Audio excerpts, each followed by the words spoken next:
Ladies and gentlemen, welcome back to the VoV podcast, Voices of Vic. Sorry, I'll do a deeper intro. I'm just going to play a quick Christmas song and see if Troy knows what this is. Hold up, our mics are working, test into it. Yup. We're on the fly here. Sounds like SpongeBob so far. It does. Bikini Bottom. Of course. Isn't this Home Alone? It's from a movie. Christmas Vacation. It's correct. You can't beat Christmas songs. No, you except can't. till you hear them for 40 days in a row, throughout the entire month of December. As I get older, I think my value in Christmas has changed. Back when I was 12 years old, all I was like, oh my God, Christmas is coming up. I get a bunch of stuff I've wanted. Now I'm genuinely like, you're at school, Alex is at school, everybody's all gone. It's just like, wow, all the families getting together. I can't wait to see the people I always see all the time. People say like, oh, you don't have to get me anything. I don't want anything. I'm just like, I'm glad to see everybody.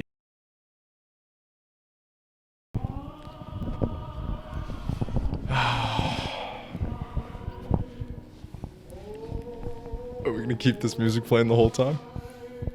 No. All right. You ready to start? I think so.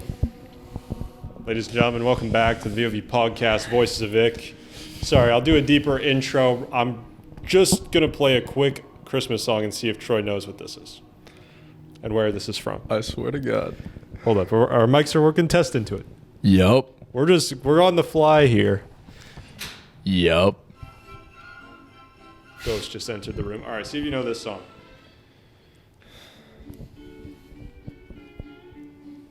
Sounds like SpongeBob so far. It does. Bikini Bottom. Of course. Isn't this Home Alone? Where is this from? Where do I know this from? It's from a movie. Christmas Vacation. It's correct. There we go. All right, now let's see if you know this next song. Okay, if this is what I'm thinking, then there might be an issue. You can't beat Christmas songs. No, you except can't. till you hear them for 40 days in a row, throughout the entire month of December. Guess the title of the song before he says it. I don't want a lot for Christmas. Wrong. What song is It's okay, this? you can listen to the lyrics. You just can't say the title before you guess the song. Hopefully people can hear it. Jingle Bells. Wrong.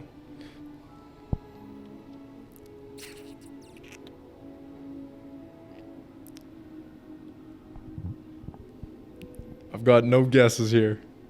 If it's the first word he says, I'm gonna be pissed. I was right. Did I not say that? No, you didn't say it's beginning to look a lot like Christmas, which is what the first lyric was, and you officially All right. got it. All right. right. Last All right. song. Are you kidding me right now? Last song.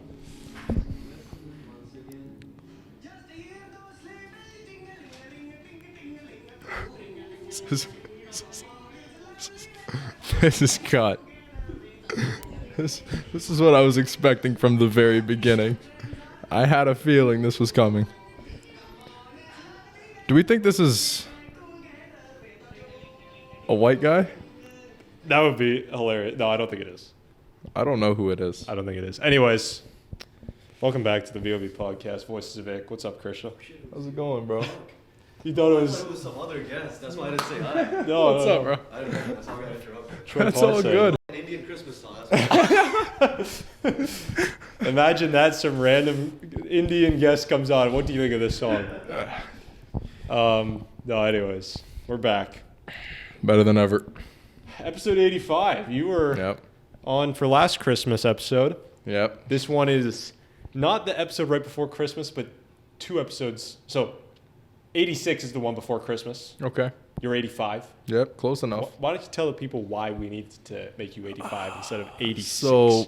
So when I played hockey, they were asking me what number I wanted, and I was like, thinking about a number, and I say, I'll take number 85. And they're like, who's number 85? Thinking like, people are picking 87 for Crosby, 99, you got Gretzky, all these people. And I'm just like, I'm 85. I set the tone early, and I've played house league for the last 5 years, so that came in handy. But 85 has been the number forever. I'm just blessed to be here on this day, really. Absolutely. Episode 85 was saved for me. Fantastic. Yep. We are recording this a year after the last episode, obviously. Mm-hmm. When we recorded the last episode, you were halfway through your last year of high school. Yeah. You're now halfway through your last year of university. Yeah. Well, college. Let's not give me too much credit here. Yeah. We're just buzzing through it right now. Taking electrical at Sheridan, but it's. I just want to be out of there already. Like. How come? What's the experience been like? Let's break it down right away. We can break it down. I don't know. It's useful for the installation portion of it, like learning the actual things I'll be doing in real life.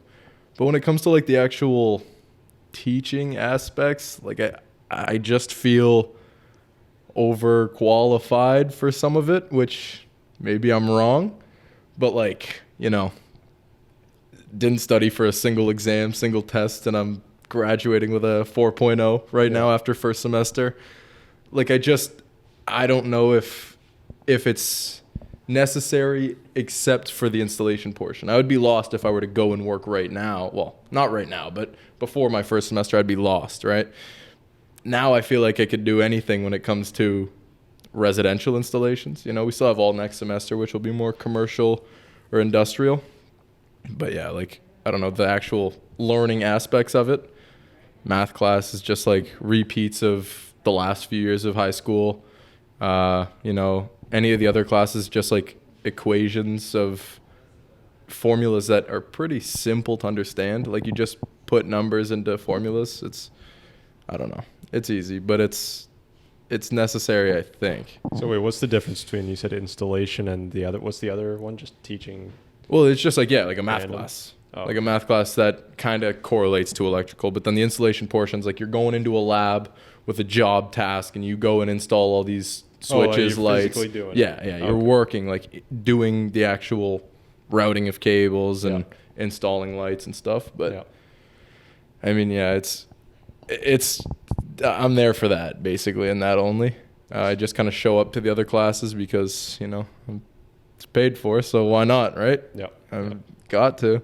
Hondo P. So, what was I going to ask you? Yeah, I posted on the VoV story, the Instagram story, before AJ Suave's episode came out. Okay. Shout out to AJ Suave. Shout out to AJ. The next 3 episodes of VoV are going to be insane. I heard. It was going to be AJ, then it was the president of the college, then it's you. And I put emojis to hint to each episode. For AJ, it was a shirt because he has a fashion brand. Yeah. For the president of Victoria College, it was a school because she's the president of the school. Okay. For you, I put a lightning bolt. Lightning bolt. I saw that. People replied asking, "No way you got Zeus on the pod. Oh, No way okay. you got the Flash on the pod." Yeah, no. Thanks Not for the even guess. close. Not even close. So the reason I bring this up, why choose electrical? Why'd you go into that trade specifically? We've had many tradesmen on the podcast already. Carpenter, Nico Russell. Yep. Welder, Andy Witten. These guys are studs. So why electrical? Why did you choose that? I was torn between plumbing and electrical. I worked plumbing this summer with Dave, and that was great. Like, I enjoyed it. But at the end of the day, my goal is to start something of my own company of sorts. So if I were to go into plumbing, I couldn't be like, "Hey, Dave, throw me some work of yours," because then I'm stealing jobs from him. But if it's like, I'm in an electrical industry, and all of a sudden, Dave's got a job site somewhere, and they're like, "Oh, we need an electrician." That's my time to shine right there. They can call me up. I can get my first jobs or whatever, or just any sort of work.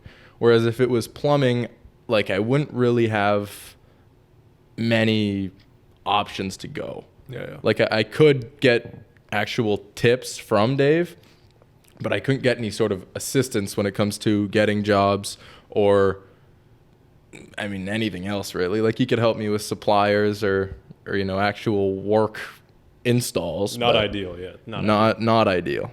Yeah. Because then I'd feel bad if he was giving me his work, because then I'm like, well, I'm just stealing it from him at this point. Yeah. Like, yeah. Wouldn't feel right.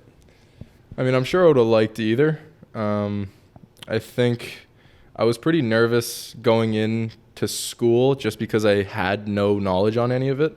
So I was like, if I get in here and I hate electrical, what a waste. Like, it's only a year, so I can't really like change programs, right? So I was worried I was going to regret it, but haven't regretted it since. What were your expectations going in? And then obviously now you're halfway through. What of those expectations have come true, and which ones were false and that you didn't realize it would be in a way that it is? My expectations going in was it was going to be like a very mixed group of people, meaning like you got some people who have grown up working with tools their entire life, and they don't know anything though. Like, they're good with tools, but then it comes to doing a simple math equation, it's like dumb as rocks. But then I thought there was going to be the opposite, whereas some guy in the math class who's getting everything right 100% on every question, and then gets to the lab and is like, well, how do I use a hammer? Yeah. Like, there isn't much of that. There are a few that just, they know how to use their tools, but that's about it. But there's not many who are like, yeah, just super geniuses and don't know how to use tools. Right.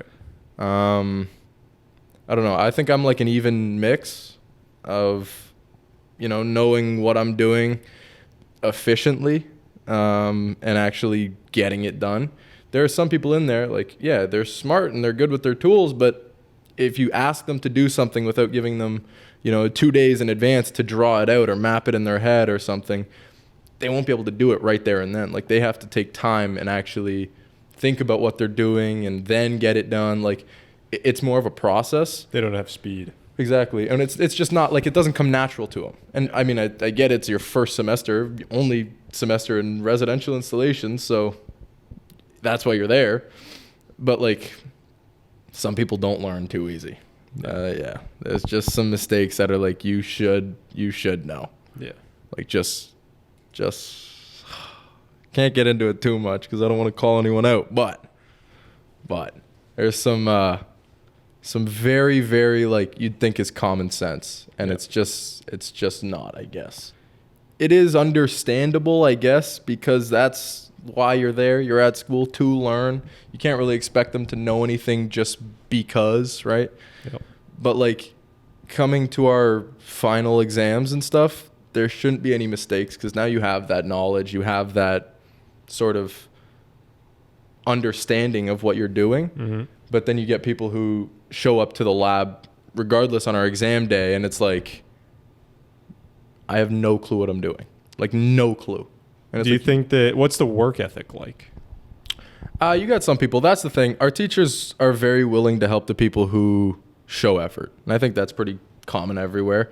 But it's like, if you're going to show up and obviously not give a shit ever, you go and ask for help afterwards. It's like, okay, why would I want to help you if you're not trying to help yourself? Right. But then there are some people who are there and maybe they can't get it done because they don't get it, but they want to get it. So our teachers are like, yeah, well, I mean, I'll show you the ways. This is why I'm here. But you have to want to know what you're doing. You can't just assume, that, I don't have to try and they'll still just give me all the answers. Mm-hmm. That's why we got people in the class like we do, because they don't give a shit. Yeah. They don't care.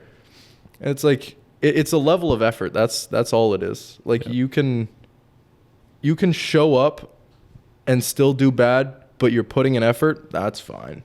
That's okay. As long as you're willing to learn it and understand what you're doing. It just, I don't know. It's frustrating seeing people who, like, they'll ask me a question and I'll answer it happily. But then there are other people who they'll ask me questions and I'll just be like I explained this to you yesterday. Same thing. Yeah. Like, if you're going to ask the question, at least listen to what I'm telling you. Yeah. So it gets the blood boiling for sure. Yeah. It's blood boiling for sure. I feel like, obviously, intelligence is something not to like 100% degree, but like it is something that people are born with.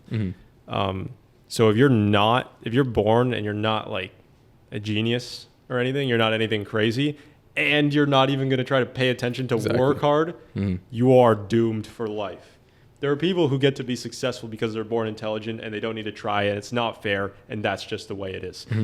But if you're born, and if you just for some reason can't work things out as easily as other people, not that you can never do it. Obviously, everyone can figure anything out if they put their heads down and get after it. But maybe it's not as easy for them. And on top of that, you're going to be lazy. Yeah. It's game over. Yeah. It's absolute game over. I don't know. There's one guy like in our lab who, you know, like you can tell he's not been there before, right? It's his first time at using tools and stuff. But like he'll never ask me the same question twice. Because when he asks me once, I'll tell him and he'll remember it because he's trying his best. Like he's genuinely locked in, but it doesn't come naturally to him. But you can tell he's trying. So it's like I have no issue talking to him, helping him out with anything. Like, but then like, yeah, oh my God. Oh. So I'm sure you spent some time at different universities. Obviously, you went to, is it Kingston? Been to Queens University, Guelph. Yeah. Been here. You kind of not that you like know the exact mechanics of like day to day how it works, but just the environment. Comparing that to Sheridan, what's the difference like? Like university versus college. It feels a lot like a high school. Like that's the environment. Okay. Like, you know, you have some people hanging around doing work and stuff in the hallways where there's the high tabletops and stuff. But it's a lot more like, you know, you're there for your classes and then you kind of go home. There is a small residence. I guess you can call it a residence. It's more like an apartment building. Yeah, but it's like small. Okay. It's on camp. Like it's literally 5 feet from the school. Okay. How many floors? Is it like a motel? No, like it's probably 6 floors up. Okay. But it's like you couldn't have more than, I don't know, like I'm trying to give a proper number. Probably not more than like 20, 30 people each floor. Like it's pretty small. Yeah. And it's just, I don't know. I don't know who would live on campus unless you. Do you have international students? I think so.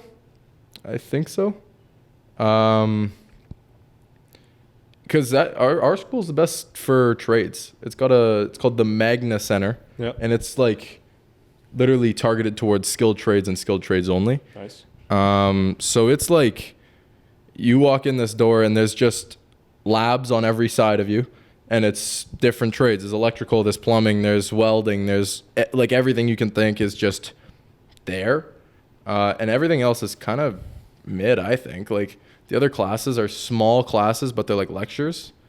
Wait, so they teach non-trades stuff. Yeah, like you yeah. Go there for there's like vet school or whatever. There's stuff like animal care. I don't know what all of them are. Okay. But I couldn't imagine like leaving there with too great of a degree, and I could be completely wrong because I don't know. Yeah. I feel like it's more of a pre-university thing. Like, is there anything like that? Like if you go to a college for 2 years and then go up to some university, I think that's what it is for electrical engineering. Like I could take the 2 year. There's a higher level of electrical engineering you can do that's not at Sheridan. Yeah, I think like the electrical engineering, because I was in the electrical engineering till I realized that I don't want to work in an office. Right. Originally you were supposed to do 2-year program, and now you're doing 1 year. Yeah. I don't think I would benefit all that much from the second year. Right. The first year will give me the rundowns on how not to be useless in the actual work environment, which is great. That's what I want. Yeah. It could be useful because if you want to be an electrical engineer, then you'll need this program. But I think it's like 2 years at Sheridan, and then you go to some university for electrical engineering for like another 2 years or something. Interesting. I could be wrong. That's what somebody told me. But I don't know. I think you can gain more knowledge from actually working in the trade than going to school. Like, I feel like it's easier to start in school because, you know, you have less hatred, I guess. Like, if you're a newbie on a job site and you got some old grumpy foreman, you're going to be getting, like, verbally harassed for 8 hours a day until you learn, right? Yeah. So, like, it can be discouraging if you're working on a job site and you have no clue what you're doing, right? Like, you don't know a single thing, but you're learning from working on the job site. I think you'll learn more and you'll learn slightly quicker, but it does discourage a lot of people because they don't want to show up to work and be asked, hey, you know, go install this. And he goes, well, I don't know how. And then it's like, well, what the hell am I hiring you for? Like, what are we paying you for? Yep.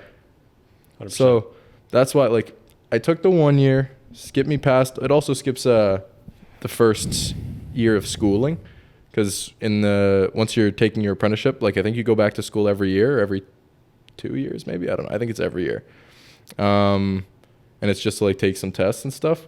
So this bypasses that whole first section, and I can just work for the first 2 years before having to go back to school, sort of thing. Yep. But I'm glad I went the route I did. Yeah. Although my teacher, my installation teacher, because I was... What's his name? You know, don't want to say? like, I could say, because he's a great guy. Mr. H? No, Mr. BS. All right, Mr. BS. Mr. BS. Great guy. But I just don't know if this will be negative for him. Yeah. He was telling me, because all of my teachers are either past electricians or current electricians. Got it. So that they can teach the most efficient way possible, I guess. But he was asking me because, you know, I do some pretty good work in the lab. He goes, have you started applying anywhere? And I was like, no, not yet. You know, I don't want to call some places up and be like, hey, can you put a job on hold for me? And he goes, what do you mean put a job on hold? Well, I'll be like, you know, I'm still in school, right? I still have the whole next semester. And he goes, okay, what are you at school for, though? And I was like, to, like, I don't know, give me some knowledge and look good on a resume. And he's like, so if they offer you a job, why wouldn't you drop out? So, like, he's encouraging me to drop out. Yeah. He's like, you've learned, like, you're not overqualified. Don't you have all of next semester to do like industrial stuff though? Yeah, I do. But I mean, you get to learn it pretty quick in the field. Like I said, but it's like if you're doing all this schooling, chances are I get out of school and I still don't have a job because I still need to apply places. Yeah. Everybody else is getting out of school at the same time. Yeah, true. So if I can get that job now, he's like, well, why not take it? What do you think about that? What does mom think about that? That caused so much mental dilemma for me. For you, yeah. Because I was like, oh my God. Like, I was ready to finish school and then start working. He's like, if they say work tomorrow, drop out today. Like he's telling me, do it now. Get out of this shit. Like, honestly, get out of here now and then look for a job. Yeah. No, mom was fine with it. Yeah. Like, because she had asked everybody. She respect the teacher? Yeah. I mean, she had asked everybody at her work and just in general. Ask them what? Like, what they thought of this what he was saying. route of of me advancing with this. Yeah. And they're all saying, yeah, it seems like the right thing to do. Because, like, the other point he made was once you've gotten your first job, right, and let's say you've worked a year and a half and you're going to look for a new job, on your resume, what they're going to see is that you're a first-year apprentice or a second-year apprentice, whatever year apprentice you are. They're not going to care about your schooling. Yeah. They're going to be like, okay, you went to school however many years ago. You've been an apprentice for 2 years. That's what matters. Right. Because that proves that you can either work or you can't. They can call up the boss of that company. They can ask him how it's going.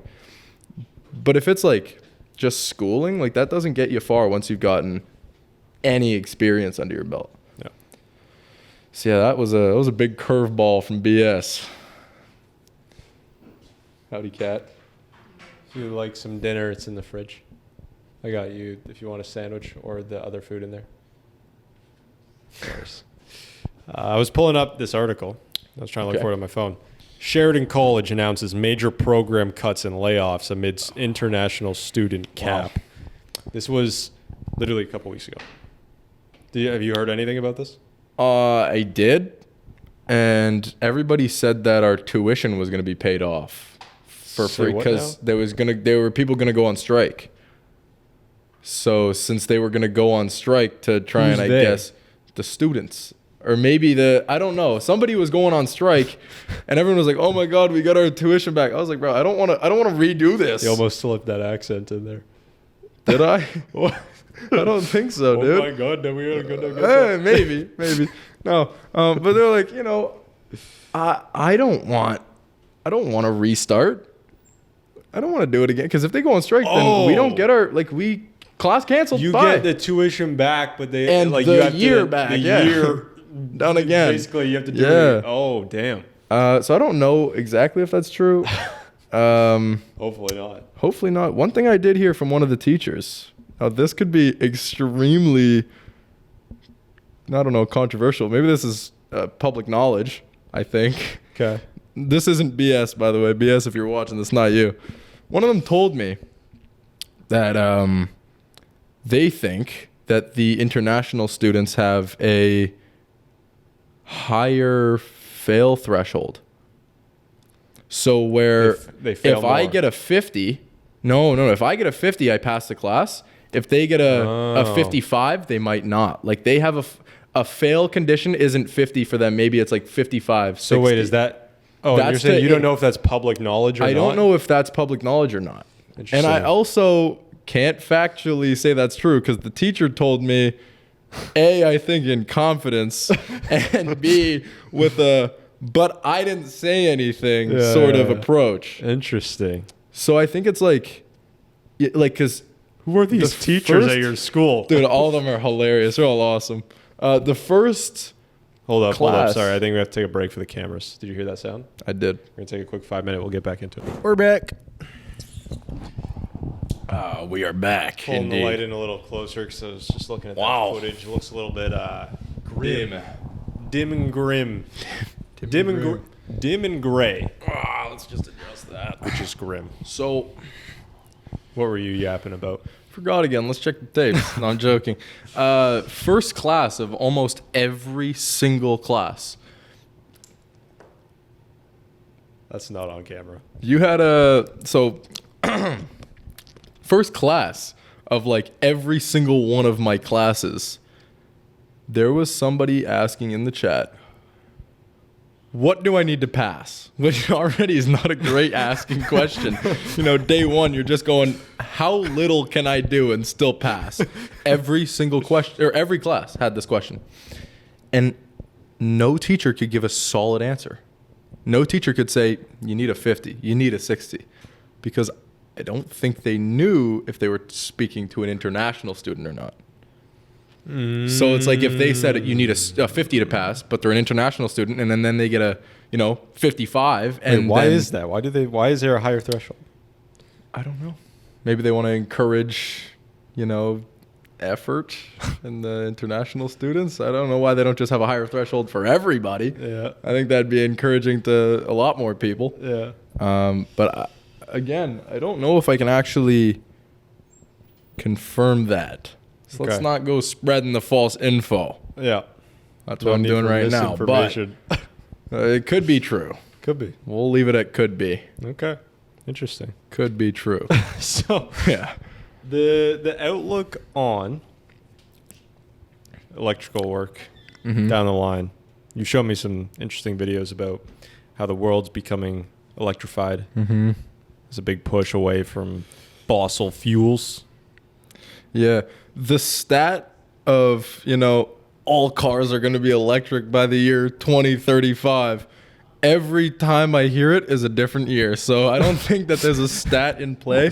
Like some guy tells me, oh yeah, 2035, I guarantee it. Next guy's like, maybe 2030. We're just like, okay, what about next guy? 2048, So there's no answer to that because I don't think we could handle it. I don't think our grid could handle it. Yeah. Because a lot of people are already trying to get car chargers installed in their houses. which is great for me coming into electrical work because that'll give me plenty of things to install. Yep. And that's, an easy enough job to do if they have the right panel. But a lot of houses have, too small of a panel size. They can't put a car charger on it. So then they have to upgrade their panel from 100 amps to 200 amps, which already is very expensive. Yep. But not everywhere can even do that. And it's very expensive to do. Yep. So a lot of people are like, oh yeah, I'll have an electric car, but then you can't charge it at home because your panel doesn't accommodate it. Now instead of having a, $100,000 Tesla that you can drive for free because it's electric. Yeah. You now need to upgrade your panel for another 10 G's and get the car charger, and then you're paying to charge it. Yeah. Although I think the charging fee is pretty minimal. I think after you get one installed, all those fees are pretty big, but then it's like $40 a month to charge it to 100% every night. Yeah. So, I mean, you will be saving sort of. If you already have a car charger at your house, you'll be saving big time, right? But if you need to install that, then you're basically all the money you would be putting into gas is now just put into the charger at home. Yeah. So, it's not necessarily worth it by, money standards. Yeah. But a lot of people like it. There you go. Yeah. It's also tough to find a charging place nearby. I don't think an electric car is all that great now because it's not as accessible for people. Yeah. If you're driving somewhere, you got 30,000 kilometers left until your battery's gone, it's telling you, and the nearest charging station's 35,000 or 35 kilometers away, you're cooked. Yeah. Because how are you going to get it there? Right. So I think once they start putting more, EV chargers places, that'll be better. That's a better time to get a car like that. Yeah. But I mean, personally, I don't care about the earth, man. I don't want an electric car. It's not saving you that much. It genuinely isn't. No. Yeah. So, okay. Very interesting. Very interesting. I'm wondering, you want to start your own thing eventually. Yeah. What is your dream life? Maybe we can move into that. I've been kind of thinking about this recently. And this is a Christmas episode. We're going to talk about family. Obviously, one day you're going to have a family of your own. I'm going to have a family of my own. Yeah. Our kids will be the new cuz. Of course. The cuz group chat. Yep. And then in the multiverse, you'll have Alex and Olivia's kids in the cuz group chat. Then there's going to be a crossover. There'll be a multiversal cuz group chat. Yeah, that's right. So, yeah. What's your ideal setup? Is it? Do you want to be? Are you committed? Not obviously, life takes you strange places, but right now, do you see down the line that you're going to be an electrician as your career? I absolutely see it. It's not even a question of really if, it's more of when. Yeah. I think. Yep. I don't know. I don't have a vision of much, right? It's pretty bare up there, but this is definitely a thing. I couldn't even imagine what life would be if I didn't own my own thing. I think I've thought of my future so many times, and every time that's the same thing. Yeah. That's the same thing, 100%. What attracts you to that? When did you want that for yourself? And why? I don't know. I think it's cool to have your own thing. I do too. I've always wanted to do my own thing. We did the window clean. We talked about that last episode. That's right. That was just a small thing. Now there's too many tryhards in the biz. We were out there with a hand squeegee. Now people are buying $4,000 equipment. Let's be honest here, fellas. Let's pulled up. Yeah. So we kind of backed out on that one. But I don't know. I feel like that's something I have seen myself doing forever, whatever I was going into. Because I want to be, not in charge, but if the work's good or if the work's bad, I want it to be, I want to be the reason of that. I don't want it to be bad ever, obviously, but I don't want the work to be bad and then it be well, I couldn't change anything about it, right? I want to be able to be kind of the final call. Like, you know, Yeah. work my ass off regardless. I don't want to be a business owner sitting back and watching other people do the job. Yeah. Maybe eventually, but even then, it's like I don't need to be a multi-billionaire with the, you know, the biggest company in the world. Yep. I am more than happy to live a comfortable life as long as I'm happy with it. You know, I think the thing money buys happiness or money doesn't buy happiness, I don't think that's true or false. I think it can do either. I think some money is obviously good. You need money to be happy to an extent. But I also think, you know, if you're now sacrificing happiness for money, that's when it's a negative. Yeah. I want to live comfortably. I don't need to be a billionaire. You know, maybe if I'm hitting the M, that's nice. But, like, I'd rather be, you know, happiest guy around with my, you know, company, stable, not having to worry about money than, you know, kind of the miserable old guy that owns the company and lives down the block, right? I hear you. So, yeah, I've seen that for myself forever. That's like, that's been locked in. That's been locked in. It's just about getting there. Yeah. Anytime I'm talking to anybody who has their own company or business or anything, it's always like, what was your first steps, or what did you mess up on the most at the beginning? Because if you're messing up on that at the beginning, I'm going to do the same, guaranteed. Yeah. Like that, I think the mistakes that are the least avoidable are the ones early on, because you have no knowledge on it, right? I don't want to make a fatal mistake that sinks the company within the first 2 weeks, right? Yep. Yeah, yeah. So it's like, if I can get all the little hiccups out of the way in the beginning, any mistake down the road, hopefully I'm in a comfortable enough position to where that doesn't affect me to a point where you can't go back. Yeah. So yeah, I mean, I've been thinking, man. I've been thinking. Stuff. I've been working on it. Good stuff. What about you with your AI project? Can I talk about that? Yeah, I don't think that's my path. No. I don't think that's my path. I've thought about it. I'm thinking of different things. This is a very open time right now for me. Mhm. Open, I mean, I have 1 semester left of university. Think of Yeah. that. That's crazy. And then it's all done. It feels like I just got to U of T not too long ago. Mm-hmm. Now I'm in my last year of university, and then it's life. And there's so much potential to do all sorts of different things. I have things in mind. I don't know if I necessarily want to say it here, but there are definitely different angles, Mm-hmm. which I'm going to have to start choosing to head down one in these next 4 months. Because being in university, this environment, not just the university, but also like in the city, Mm-hmm. you know, around a lot of people who you can connect with and do business and this type of thing. I have some ideas. I can tell you off camera. Okay.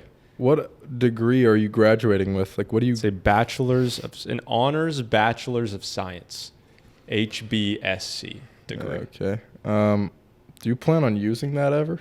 You know what? I don't think so. I don't think so. See, that was my big deviator from university. Yeah. I couldn't find a thing that I actually, you know, could use ever. Yeah. I think that, I don't know, like there are definitely still employers in the world who feel safer when someone has a university degree. I'm not going to say that doesn't exist, Yeah. but it's not the main driver. Like Yeah. there's like 5 other things at least that are going to come before them being like, but did he go to school? They're going to be like, but is he competent? Just because you have a degree doesn't mean you can do shit. In fact, most of these clowns can't. Social skills out the window. I'm not even saying I can. I'm saying that I don't think that the stuff we're learning here, they're not hard skills. You're going to your psych class, learning how to do psychology research. Everyone here is going to turn into an academic. What are we doing? Yeah. It's that like, it's so No interesting. people skills. It's so interesting. No life sort of skills. Well, not even like you can develop that. Like if you put yourself out there to a degree, I'm saying they don't teach you any employable skills. Yeah. Like, I don't think Okay. that they really do. Obviously, unless you're in engineering or law or this kind of thing. But, or like med school, if you go to med school. Yeah, it's more practicable. It's like it's real. This is another thing I want to talk to you about. You're going to be an electrician. It's hard to simplify it down to just 3, but what do you think the 3 most real jobs are? Because most jobs are completely dispensable in 2024. What do you mean most real jobs? Like those jobs that'll never go away? What jobs do you think are the most real? Meaning, what jobs do you think are the most important for humans? Professional athletes are not real jobs. No. Obviously, like to a certain extent, anything, if you're going to earn money in any way, to a degree, it's a real job because people want to see you play hockey. They're going to go and pay tickets to watch you play. I get that, obviously. But to sustain just living, what do you think of the 3? I don't know. It's tough to pick 3.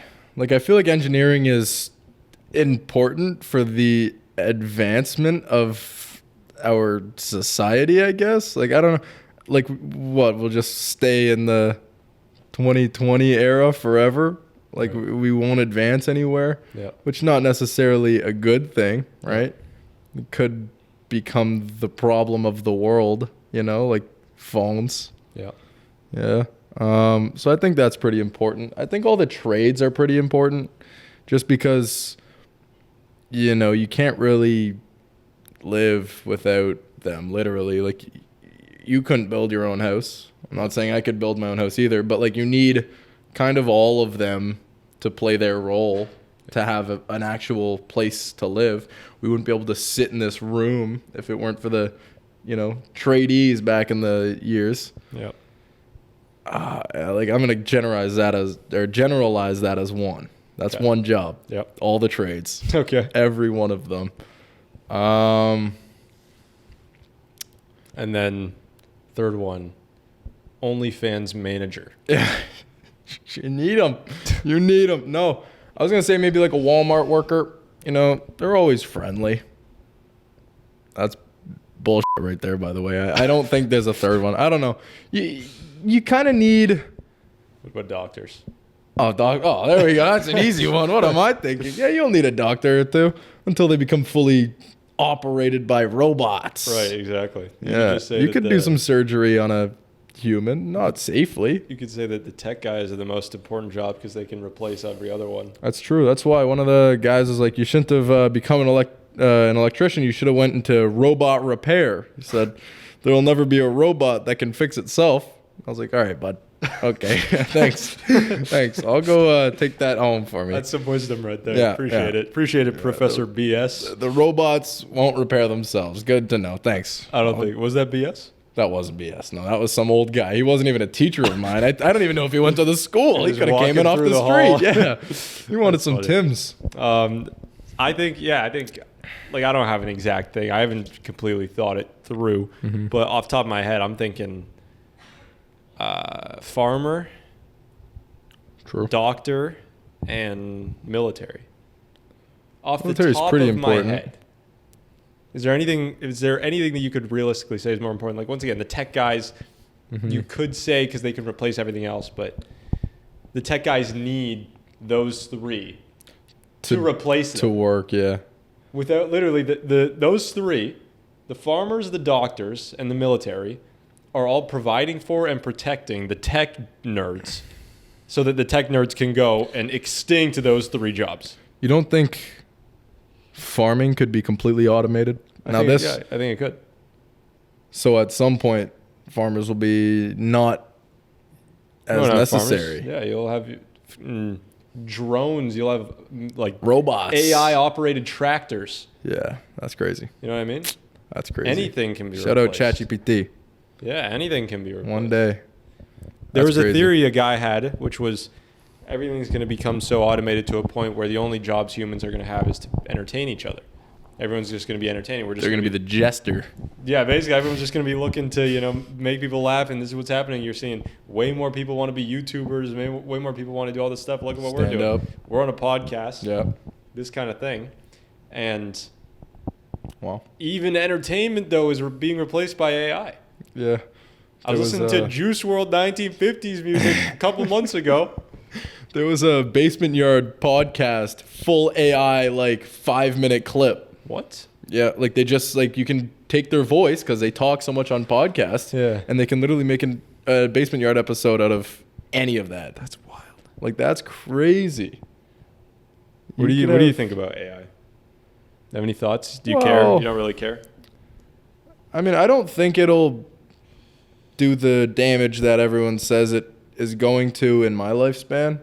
So, I mean, good luck to my kids and their kids and stuff. But, like, I don't think we'll live to a point where AI has taken over the world. Right. I think we'll live to a point where... When I say take over the world, I mean, what do you like, mean by that? Police officers are AI. Like, when they get to a point where, like, everything is, like, genuine robots and everything feels less human, that's, I think, they've taken over. I don't think it'll be a takeover either. Like, I don't think it's like all of a sudden one robot goes bad and is like, I'm going to program all the other ones to be bad. I think it's just like humans aren't useful anymore. Or not useful, but like some of them just aren't. Yeah. Right now, you know, you've got some people who aren't useful at all. But I feel like most people are because you can work anywhere and that counts as use. Yep. But once there's no need for that many humans, I think they've won, sort of thing. Like, again, I don't think it'll be a takeover, like spontaneous, but I think it'll just be gradual. over time, build up. Like, inch by inch. You've got some fast food places that are automated order taking now. Mm-hmm. Like, it's like, that's crazy. Yeah. You don't even need a guy talking to you at the drive-thru. Like, they just robot goes, hello, you know, what can I get you? Unreal. So, I mean, it's happening already, but I don't think it'll be like one night we go to sleep and the next night a robot is, you know, knocking at my door making sure things are okay because you got a warning. Like, no, I think it'll be very, very progressive and slow, but it'll happen at some point. Yeah, 100%. I don't know if that's necessarily bad, you know? People are going pretty bad anyways. I hear you. Wait, what do you mean? Just in general, you dude. think I think the internet... You're ready for the AI. I am, You're ready dude. for the I think asteroid. the internet has just proven it. Before, you know, there's all these famous people. Did he? You know? Did he do it? I think so. Did he or did But he not do it? yeah, no, but like, you know, 20 years ago, this is still going on. No, Yeah, maybe yeah. not 20, but like however many years ago, this is happening. Nobody knows about it. Yeah. People are awful. Jeffrey Epstein. Yeah. Like, there's some awful people. But now, just because people have platforms, so many more people are coming out. All these CPP videos, Colorado Pet Patrol, shout out. I watch all these videos. Like, Gideon does one. There's a guy named Skeeter Gene. Like, Who the hell is he's Skeeter awesome. He's Gene? great. But it's just like, it's awful how much content they can make. Yeah. Like, they're posting one every other day. So, okay, now do you think that... Here's the thing, is that I think that people are more good than bad. I agree. But I think people are more bad now than ever, technically, because more people can say something about it. I think the ratio of good to bad hasn't changed from 20 years ago. Right. But I think that more people are being outed as bad because they can say something about it. Right. You know, it's not as much of a he said, she said sort of thing. Or, you know, you're doing something terrible. It's not recorded ever. It's harder to prove, where now it's just like, you know, we've got the chat logs, man. You know, it's like, it's bad. It's bad. Yeah. It gets, I don't know. I think that's all it is, though. I think it's just the Shout out Chris Tyson. crazy. Damn chat logs. Damn chat logs. I'll get you. But like, yeah, I think it's just the accessibility of the internet. I think that's all it is. I don't think it's actually people are getting worse. I think just people are getting caught. I don't think that people are ever, like, innately worse. I don't think that, like, when you say the ratio, I don't even know if I believe in a ratio. I don't believe necessarily in good humans and evil humans, like they were born to be evil. Yeah. I think everyone is born as a blank slate, and It's what they've been taught. Right, and things can happen to them, and they can live through experiences, and then they can process those experiences in a way that makes them act good or bad, right? Yeah. So it's tough to say. So here's what I've been thinking about recently.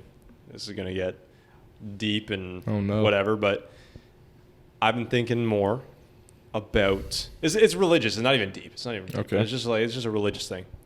I'm thinking more about God. Okay.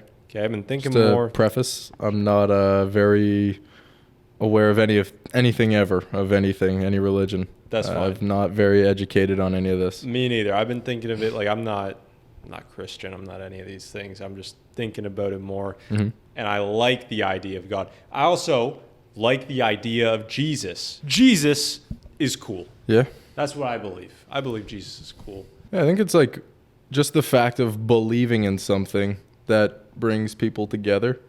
I Yeah. think that's a positive. 100%. Like, I think there is benefits to every religion. Yeah. Now I say this, but I don't know every religion. So if Right, there's it's a hard to religion say. that's like kill all babies, like I don't agree.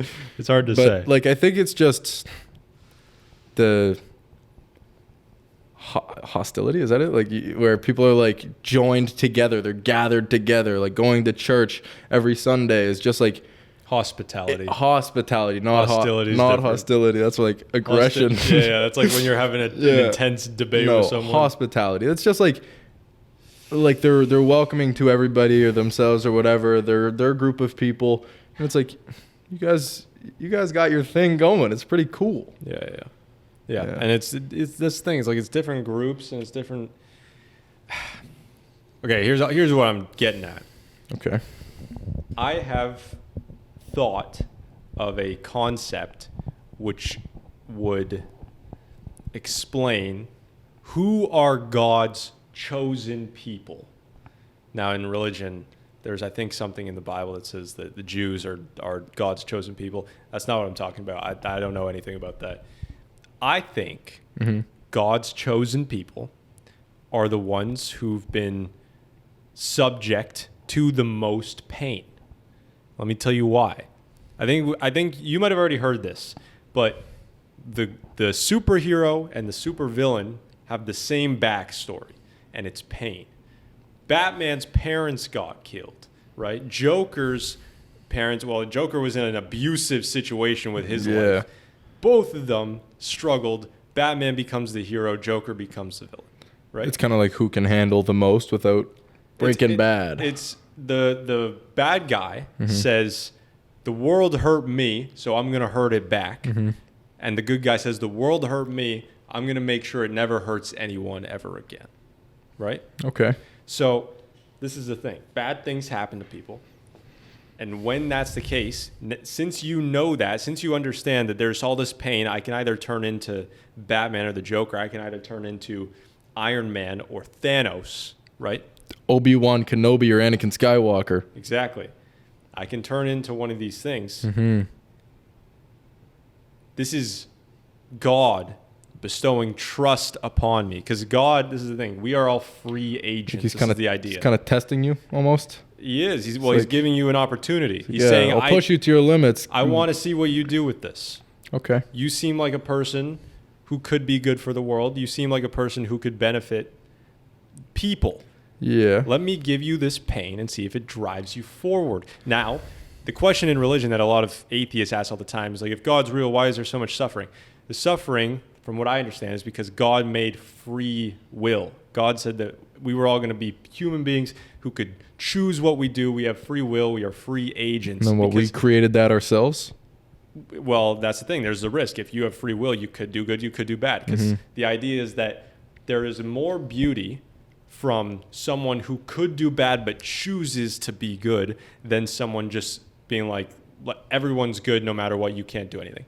You know what I mean? Yeah. There's not much like, if all you can If be all is you good, can do is good, then there's nothing. Yeah. It doesn't mean anything. You know what I mean? So I think that when something terrible happens, your parents die. Plenty of other examples. Your parents die. Even softer stuff. Your girl cheats on you. Who cares? That is a chance for you to Prove be like, yourself. who am I going to turn into? And the issue, here's another issue. The good guys and the bad guys always have the best. Normally, I shouldn't say always because I'm thinking of Joker, and Joker doesn't necessarily have the best intentions. Mm-hmm. But look at Marvel. Look at Thanos.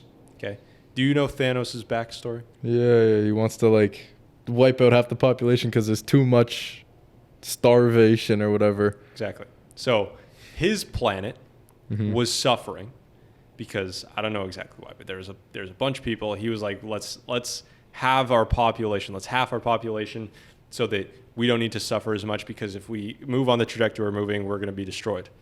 And that didn't happen. He didn't half the population, and his planet literally ended up getting destroyed. Everyone died. He's like, I want to half the population.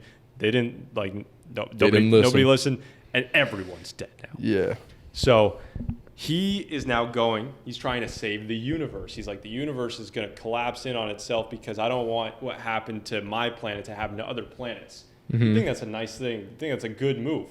But you can't, bad means can't justify the end. Because if you're like, I don't want to live in a hellscape, by being Thanos, you are now in the hellscape because you are killing everybody. So it's like, you know, you can have the right intentions. That doesn't mean it's the right thing. You can't, just because you have good intentions doesn't mean what you're doing is good. And the means, if the means are bad, they can't justify the ends. Yeah. I don't think that's how it works. Yeah. And why have you been thinking of all this? I'm sorry. I agree. But like, you've just been sitting down, just been showering. I've just been showering. You've been showering, pondering of Thanos? Pondering of why they're suffering. Because people say life is suffering. And it's like, if you're living a life of suffering, maybe try and do something different with it. You know, it's like, maybe change your situation. Well, okay, that's a little. You know, if you have a situation you can't change, then Obviously. sure, we'll give you a break, I guess. But I like, think you can think differently about it. Yeah. There's always hope. Yeah, that's true. Like, if you have a negative outlook on everything, you'll be miserable. That's how it works. Right. If you're looking at it like, you know, oh, I gotta go to work or whatever, it's like everything sucks. You know, there's always a guy who's like, oh, look on the positive side. At least you have a job. There are people out there who want a job and don't have one. Yeah. Like, if you can appreciate the things you do have and not really care about the stuff you don't, I think you'll be happier in general. 100%. And that's another thing. It's like there are people who walk around. I hear it all the time because I'm at U of T and people are just depressed for no reason. Okay. People walk around and they're like, life is suffering. I hear this from this one guy. He's like, life is just pain. He's like, I'm not having kids because why would I introduce them to an existence that is only pain? It's morally wrong to have kids because life is pain. I'm like, listen. Okay. Yeah. First of all, you're annoying the hell out of me. And everybody around you. Yeah. Shut your mouth. Second of all, is that this is an issue that came in perception psychology, is a course I took. Okay. And they were trying to teach this computer system to be able to perceive objects, for the person to then put an image in, and for this computer system, basically AI, to say, this is a chair. This image that you just gave me is a chair. This is a leaf. This is a camera. Mm-hmm. They're trying to train this computer. So basically, I think that they're doing a decent job now. That's awesome. How to help the blind. Continue. But back then, help the blind maybe, yeah. But back then, the reason that they were having such a problem is because human beings, when we look at things, not only do we look at them at the way they, physically look, like this purple couch, it's got a round edge, whatever. We also look at it functionally. So we see a couch and we see it when our brain processes it, we see it as something I could sit on. Okay. When you look at a building, you see it as something you could not lift. Yeah. Right? Because obviously they have like no perception of the AI can't see it functionally. Basically, the reason I'm even bringing this up is because when you look at life, you should see it functionally. Don't be like life is suffering. That can't be the final conclusion because it's not functional. You're just gonna live in shit your whole life. And if you do decide that's your final conclusion, you've set that for yourself. Now you will live a life that's shit and 100%, suffering. 100%. So you need to like. There's a certain comfort that people feel when they're pitying themselves, when they're just like wallowing in their pain. Yeah. Here's the way I see it. There's a ledge. Okay. Holy shit. On the top, some more analogies for you. There's a ledge. On top of the ledge is a pot of gold. You have to climb up top. It's super tall. You don't know how you're going to get up there. It's like you can't even, when you jump, you can't even reach it. Like, how the hell am I going to get on this ledge? The analogy I'm trying to make is that it's easier to sit down than it is to stand up. Okay? That's true. It's more comfortable to sit down than it is to stand up. But it's way better to get on the ledge and have the gold than it is to be sitting down. So these people who wallow in their pain, they're doing it because they feel it's better to sit down than to stand up. Standing up is trying to get somewhere in life. Standing up is trying to get better relationships, trying to be happy, trying to reframe your mind. And when they stand up, when they try to get over the ledge, they're like, I can't do this. My legs are tired. My knees are breaking out. I'm going to take a seat. I'm going to sit down. I'm going to wallow in my pain. Give up. Time to sit here. Yeah. Exactly. I know what you mean. Whereas if you get to that gold, it is way better than being on the ground. Not only because you have achieved your goal, but even with the comfort of sitting on the ground, you know there's still gold up there. Yeah. You can't just forget it. And I think there's also people who, give up on the gold without even trying to jump for it. Most people don't jump for it. Like, that's the thing. And I feel Most people like are like, I can't reach that. I can't reach that. I'm going to sit down right now because I know I can't reach it. Yeah. But now you're sitting down, not reaching the gold, and then you see somebody else reach the gold, and it's like, I wish I was there. Yeah. But you didn't put the effort in to be there, sort of thing. Like, I know maybe that's not as easy with just like being happy, let's say. You can't just, flip a switch, but doing things makes you happy. If you tried to get up there over and over and over, you'd already feel better knowing, I tried so well, like I tried so hard. I didn't reach it, but I know I tried. You'll be closer to that gold standing up than sitting down. Yeah. Like, if you're just dropping and giving up right away, or even just giving up at all, it's like you're accepting defeat. You're accepting this to be your existence, your reality forever. Yep. I'll never have the gold. So why do I care? Why would I, do anything? When you got some other guy who's maybe he'll never reach the gold either, but he's running at the gold, and no matter what, he's not going to give up. He'll already be happier, if we're using happy as an example. He'll be more content with himself than you will if you just go, I won't reach it. Oh, I will never be happy. I'll never do that. And let's talk about the people who try to reach it. So there's the one guy who, so let's say 90% of people don't even try to reach it. Then 9% of people try to reach it, fail, jump up the wall, can't even get close, get laughed at by everyone. You're an idiot. You tried to reach it. You look so dumb. And then they quit like, oh my God, I just got ridiculed. I look like an idiot. I'm not doing that again. That felt terrible. Then there's the 1% where the guy jumps, misses, gets laughed at, jumps again, misses, gets laughed at, jumps, doesn't even get close. His shoe falls off and he falls on the ground, blood dripping down his face. Gets laughed at again. Yeah. His girlfriend leaves him because she's embarrassed by how incompetent this guy is. How he's getting laughed at. And then, yeah, everyone's laughing at him. And then she starts laughing at him too. And he goes again and he tries. And he fails again. And then he gets it eventually after however many times. That's persistence. There's three words that I like to identify myself with.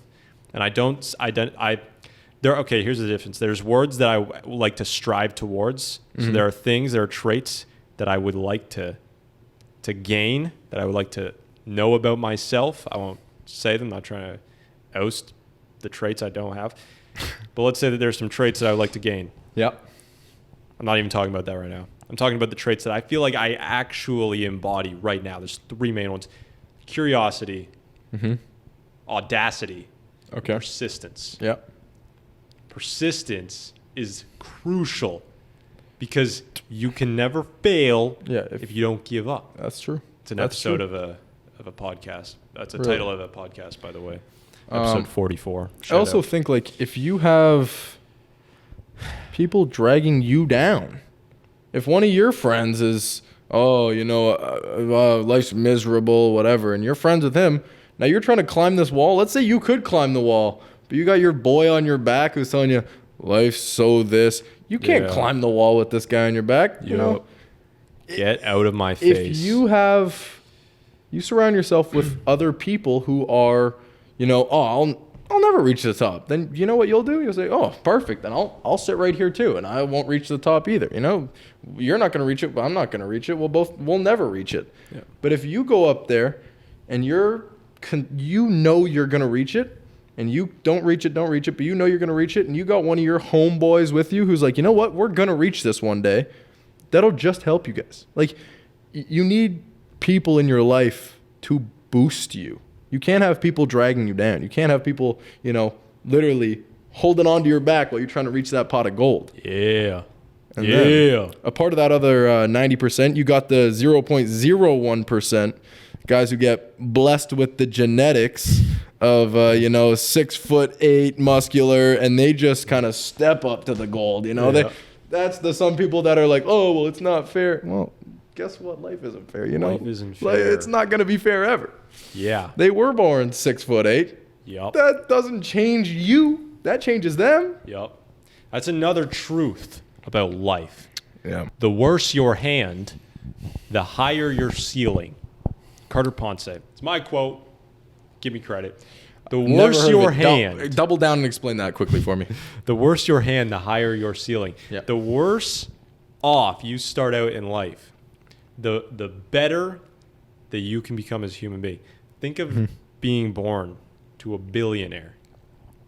You have everything, right? Everything's handed to you. You're never going to understand how to work hard because you've just been given this stuff your whole life. And it's actually in a lot of ways a very unfortunate upbringing to have. It's a very unfortunate start in life because you're just given everything. It's going to be way harder to have that hustle. Have anything. Right. If it's not given to you. But so they start way higher than perhaps a dude who's born to a single mom working minimum wage. Yeah. Right? But this guy, if he can get anywhere near billionaire status, it's more of an accomplishment. People are going to look at that guy and be like, oh my goodness, look at what he did. Whereas this guy, if he goes from 2 billion to 3 billion, everyone's like, yeah, exactly. You got Jeff Bezos' son who's a millionaire, but it's like, okay, but like, did we not expect this? Like, no, I know if you weren't, you'd be a failure. Exactly. You have so much more room to grow. Yeah. But you got to take it. You got to lunge at it. Dive headfirst into the opportunity. Yes. That's the thing. Opportunities present themselves. Opportunity starts with an O. Shove your head through that hole. Okay. All right. And we've just lost head first. All train there. Head first. Yeah. Whatever this guy's getting at. No, but you can create your own opportunities, but then there are opportunities that will present themselves, and you just got to take them. Yeah. I was told to apply at some places by my teacher. Yes, classic. And perfect. I'm going to go out and do that. Because if I was just like, okay, yeah, thanks, I'll do that. He gave me a name of these people to go talk to. If I went and I was like, yeah, I'll do that, and I don't do it, there's an opportunity that was handed to me. Yep. And I'm grabbing that, balling it up, and draining a 3 into the garbage. Because it's just like, why not take it? Yep. You have the chance. Worst they can say is no. Yeah. Worst they can say is no. And a lot of people are afraid to try. That's the thing. Afraid of failure. Yeah. What are you going to do when you fail? If you're afraid of failure, bruh. Yeah. Come on, bruh. Get past that. Like, sure, I understand wanting success, but you can't have the want for success without also being open to fail. Yep.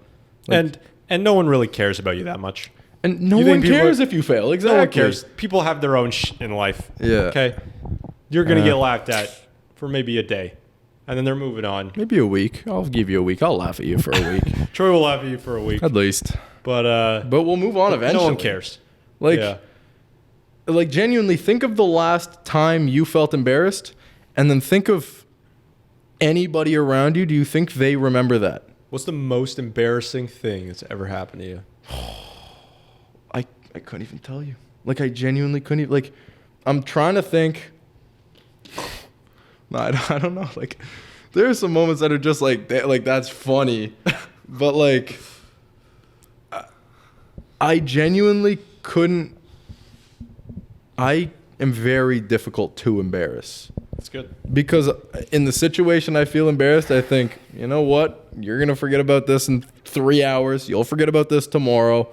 And we'll all move on with our lives, you know? Yeah. Like, I honestly don't even know the last time I felt genuinely embarrassed. Yeah. It's maybe all those years back in Island Lake. We won't go down that line. Me, you, and Dad, we got lost in the forest. Oh, that was a wild story. Yeah, we won't expose we won't go down that. Yeah. Well, that was embarrassing. We'll tell the story if this video gets 1 million views. Perfect. Awesome. Yeah. Speaking of dad. What a guy. Speaking of mom and dad. Okay, what a group of guys. What a group of people. There we go. What a dynamic duo. There we go. First of all, created perhaps the only dynamic duo that could get anywhere near their awesomeness. Their status, yeah. Their That's nice. status. I've been thinking about this. Mm-hmm. Want to have kids ASAP. ASAP Rocky. I need a wife and I need some money, and then I'm good. But I'm trying to figure out where this is going. I need a wife and I need some money, and then we're Yep. set. Okay. Like ASAP Rocky, or is ASAP Rocky just a reference gone now? That reference is in the past. Sounds good. But I've been thinking about the best way to parent kids. And a big mistake I had for a long time is that I had all these ideas. And I'm like, I'm going to do this, I'm going to do this, I'm going to do that, I'm going to do that. And then I thought, okay, I'm pretty happy with my upbringing. Yeah, I think agreed. we were raised fantastically. Mm-hmm. Obviously, like, Me clearly can't- a little better, I guess. Sorry. I would like to think that. I'd like to think that. So I had all these ideas. I'm like, I'm going to do this. But then I thought, wait a minute. I have the perfect example to study here. I like to think that I have a good relationship with mom and dad. Yeah. I like to think that they raised two sons that aren't complete bums. Mm-hmm. So instead of having all these ideas and thinking, oh, it's going to be like this and having these theories, I can just look at, wait, what did mom and dad do? Yeah. If I can just understand what they did and take like 90% of it, Like, yeah, I should be okay. if I could give my kids the upbringing we had, I'd be completely up for that. so what like- things, when you look at it, what do you think of Honestly- the most crucial things that made us not completely like decimated? I don't know. I think I was pretty social as a youngling. Back when I was 6, I think we were in Dominican Republic, and I had just, sprinted off and started talking to some random group of 25 to 30-year-olds. Ended up, getting launched around by them, just talking to this random group of people I'd never met. You're 6? At 6. I don't know how old I was. Probably close to that. I think, like we were talking about earlier, you are born with a certain level of everything, whether that's intelligence or just social, abilities. Personality traits. But you, as a parent, need to put your kid in certain situations like that. If when they I used to work at Dairy Queen. Shout out DQ. Shout out.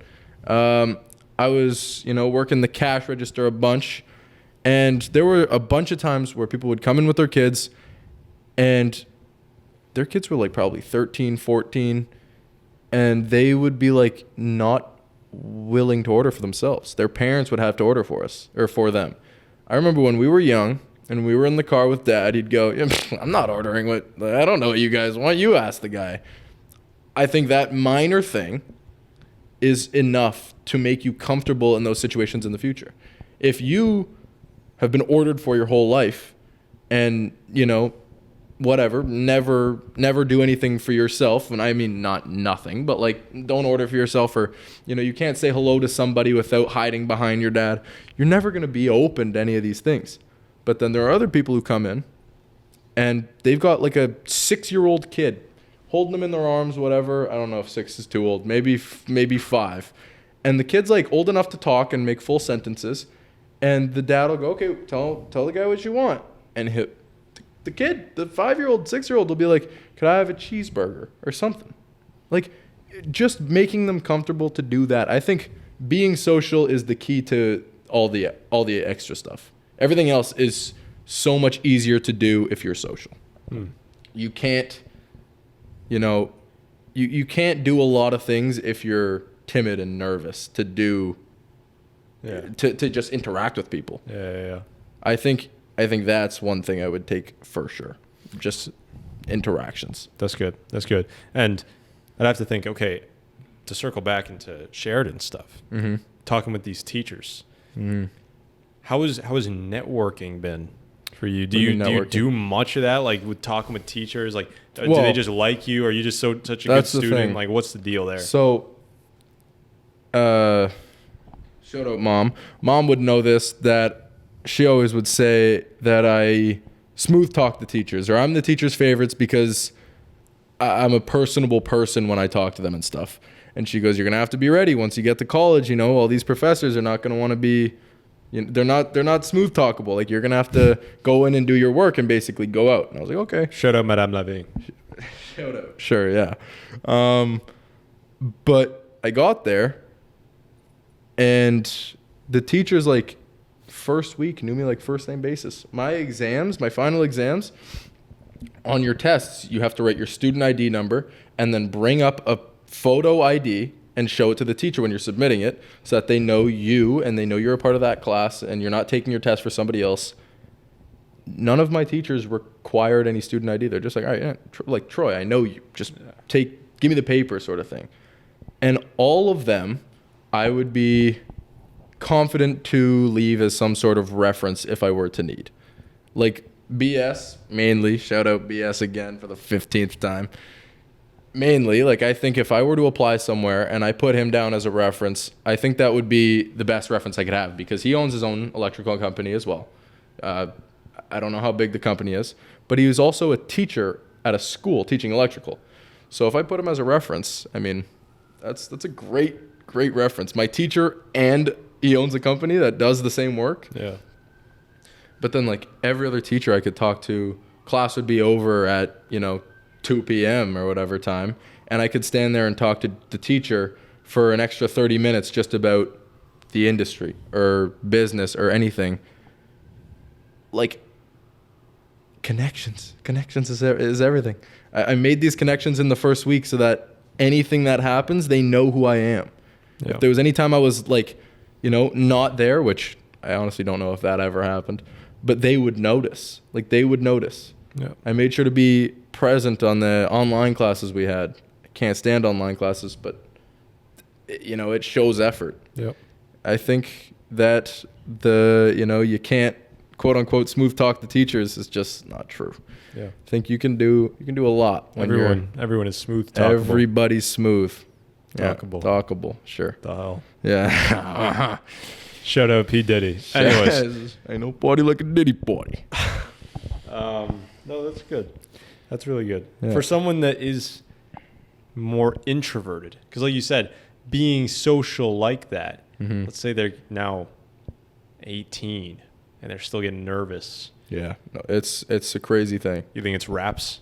I mean, I don't think it's raps. I think it's learnable or teachable, or just, about realizing, wow, I'm not going to be able to advance as a human being if I can't speak to somebody face to face for more than a minute without pissing my pants. Yeah.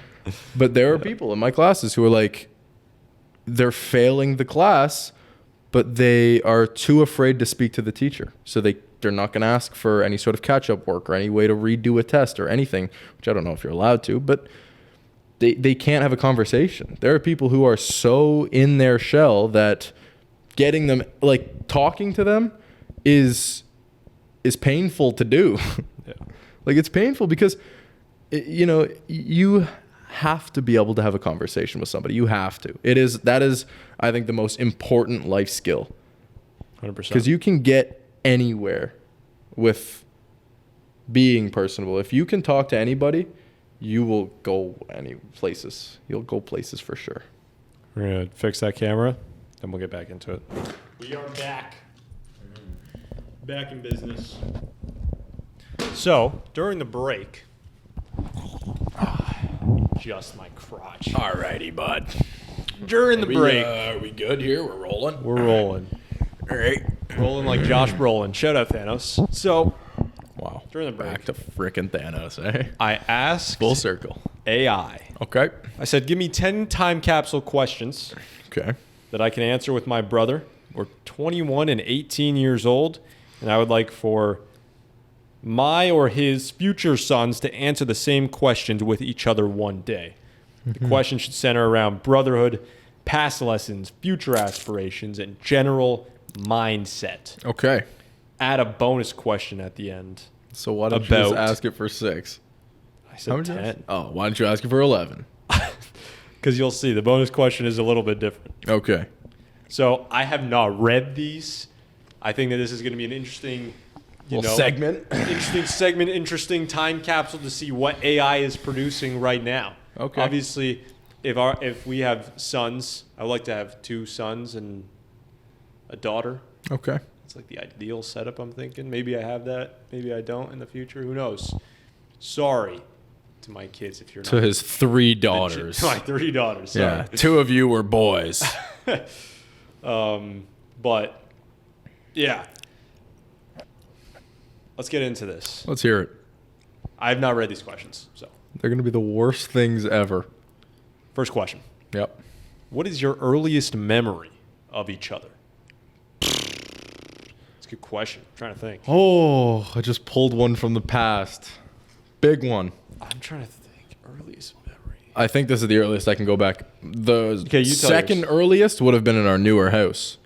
No. What the Yeah, no, trust me. You don't remember No, I do. anything from the older house? Hardly, dude. I got probably one, and it's this one. So, Just for context, we moved to our new house when you were 9. yeah, dude. What do you think I'm going to... That was half of my life ago. Listen, I don't know what happened back then. All right, fine. But it's not up here. But what is... And this is also involving Alex and maybe Olivia, I think. Okay. Shout out Alex and Olivia. Shout out the cuz. So my dad used to be in a band, and he'd have these like massive cases. I think they were for his guitars or his, I don't know. They were like, think I it remember looked this. like a coffin almost. Yeah. And the movie Avatar was quite the big movie back then, the blue people. Yeah. And what they would do to become an avatar is they like put them in this capsule, and then they'd like transform into the avatar. So what we would do is this thing. Now, let me tell you, it was like a solid case, like proper quality, full foam insulation on the inside. We would lay down in this case. Then the other people on the outside would lock it and sit on top of it.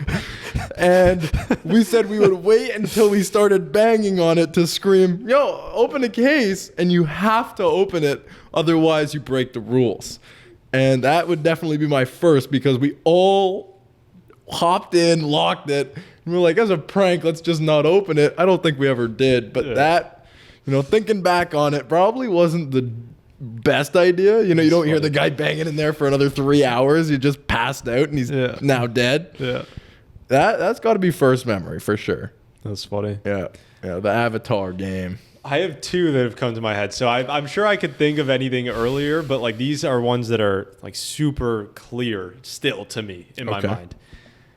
Hold on. Just for context, we were not like 14. This was We were very young. We were really young, Yeah. obviously. I'm trying to remember. I don't remember. I do remember. I'm trying to think of which one to say. I'll say just one. What was the first one you thought of? This is the first one I thought. Okay, I'll take okay. it. Troy and I were walking our dog Calder I remember exactly what you're gonna say. down the sidewalk Yeah. by our old house. Yep. Clear as day. And it was clear as day. Clear we were as walking day. him together. Why it was the both of us, I don't know. No, Probably- we were walking Calder.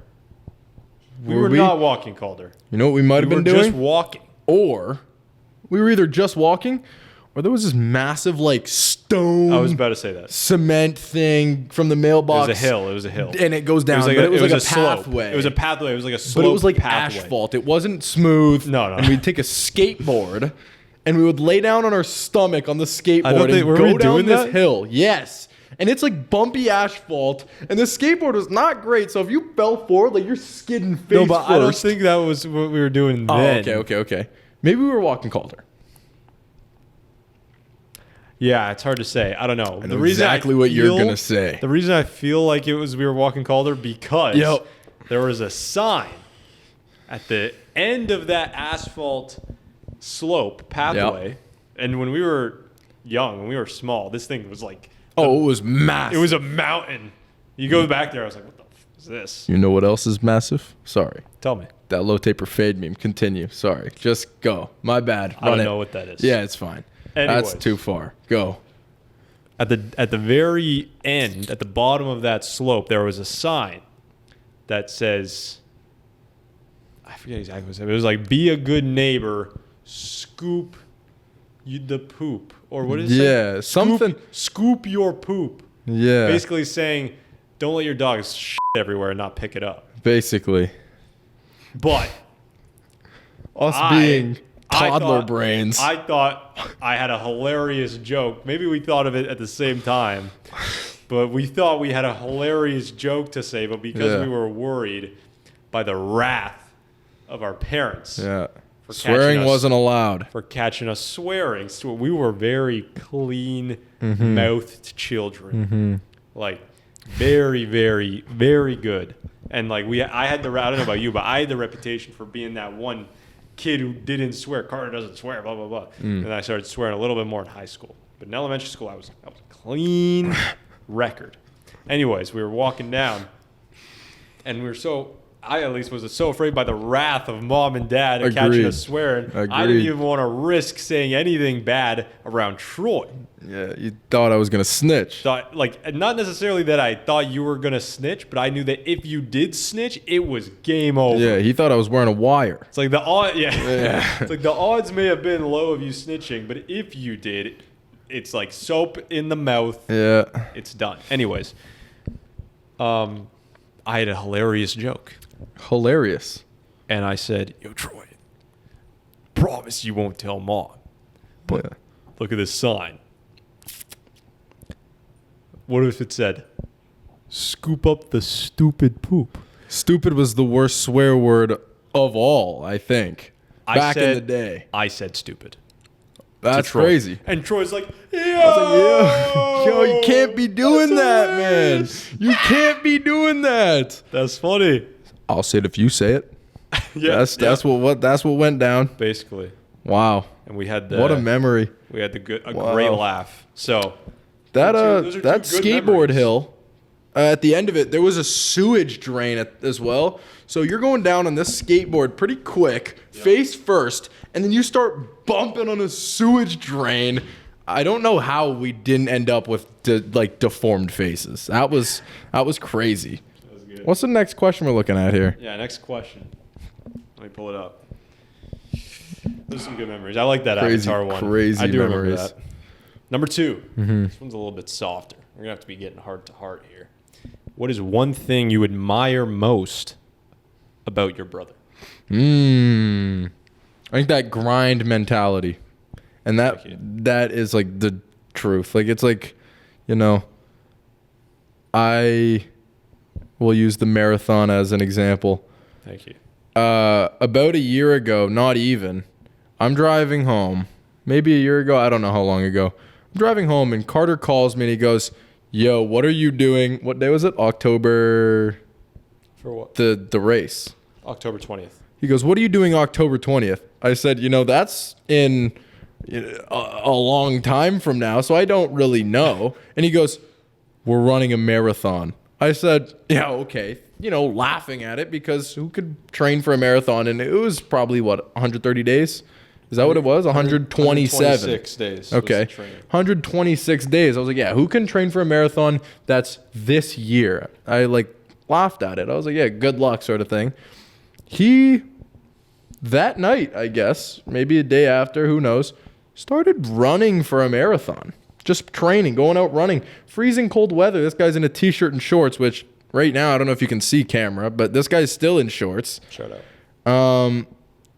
That's crazy. And you did it. And you did it. Respect. Put the effort in and you did it. I was blown away, I'm not gonna lie. And you did it in the time frame you set too. Yeah.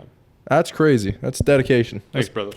That's dedication right there. Appreciate that. That's dedication. For you, I consider myself, I'm able to talk to people. Mm-hmm. I'm not shy anymore. I was shy as a kid, obviously, but I don't think Yeah. I'm shy. But I'm definitely not extroverted. I'm definitely not trying to get out there and like chat people up and all this type of thing. It's like if I'm in a conversation, I'm fine, but I'm not willing to like go out there that much. The thing I admire most about you is that you are the people's champ. People's champion. It is impossible. It is basically impossible to dislike you. Most people, there's a superpower. It's like it's hard to pull off. Yeah. Because most people that everybody likes are fake. That's true. That's just true. facts. Yeah. Most people that is like everyone has a good opinion of them aren't real human beings. They're bots. Yeah. Okay. Or like you're nice to one group of people, then you go and talk behind their back, Exactly. sort of thing. 100%. But you manage somehow to stay completely authentic and have a good relationship with 99% of the people that you talk to. Yeah. And that is a skill. That is something that I think that you definitely have practiced, but you are also born with it. There's something that I know, no matter how much work that I put in, there's no amount of practice that could ever get me to that level that you're at. And people, I've learned from this podcast, the main thing I worry about most is making sure I got a good relationship with the guests. If they come here, they're meeting me in person, I can't have them think that I'm a bad person. I can't be rude. I can't be not only that can I not be rude, but I have to be nice. I have to be good to them. Yeah, you can't be that guy online and then in person it's just like, all right, like sit down, we'll start in 2. Exactly. Shut up. Exactly. 100%. Yeah, I know what you mean. So I appreciate that. I respect that a ton about you. Appreciate it. Next question, number 3. I offer courses online if anyone wants to buy those. Just hit up my www.tripod. You can learn how to be charismatic. Hit my Venmo. Yep. $49.99 a month. US. USD. You don't have girls? Here's your answer. Number 3. What's a lesson you've learned from each other that has stuck with you? It's a lesson that I've learned. I don't know. I feel like it really just ties into the same thing. I think, now this is not really the same question, but I feel like you motivate me as a person. Like, it's not a lesson that I've learned from you, necessarily like one lesson, but like, you know, it's that sibling sort of dynamic where you do something, I'm going to be naturally inclined to want to do it better or want to compete. Yeah. Like, I don't know if it's necessarily one thing you've done, but it's just in general, you like, I don't know, push me, I guess, just because I think that's just regular family dynamic, though. Honestly, I think I'm thinking of the exact same thing. I think that's also my answer. Like, yeah, it's when you became, I don't know if it's heavier than me, but when you weighed more than me, and not because you're fat, but because you have muscle, I was like, this can't happen. I've been on a 16, 17 year streak, maybe longer than that. I've been on like an 18, 19 year streak of beating your ass. Oh, yeah. And now all of a sudden you're going to try to be 19. This tank. Yeah, right? I'm not 19. No, I was 19. Oh, yes, you weren't alive. I wasn't alive. So then, okay, probably maybe like I was 16-year streak. 16-year streak of being like you stand over me and that's how you. it's done. Exactly. But now, see this video of you beating Colin's ass. It's like I don't want to lose my ability because now he's going to get revenge on all these 16 years of ass whooping. I need to get to the gym. So yeah, I think it's the same thing. Motivating, this kind of thing. Mutual encouragement. Mutual healthy competition. There we go. What a way with words. Okay. This one's a little bit more. I guess you have to work your brain. It's not personal. How do you define the bond of brotherhood and what makes it special? I think it's like, I don't know. I think this is a part of the way we were raised with it. but it's like you have one brother. So don't go like there are people who don't talk to their siblings. Now this is mainly older people who've moved out and don't keep in touch and stuff. But I think it's like we've been trained technically by our parents to be like, regardless of what the situation is in the world, you've got your brother. Mm-hmm. Like you've got one brother. Don't go and, you know, like you're not out, you're looking out for the other one always. Like that's kind of, regardless of what's happening, it's you and them sort of thing. Like you guys have each other always. That's kind of the breakdown of it. Like, you know, you can describe it anyway, but like you can't get rid of the other one sort of thing. Yeah. You know, but in a positive light. Getting rid sounds like you're trying to. No, 100%.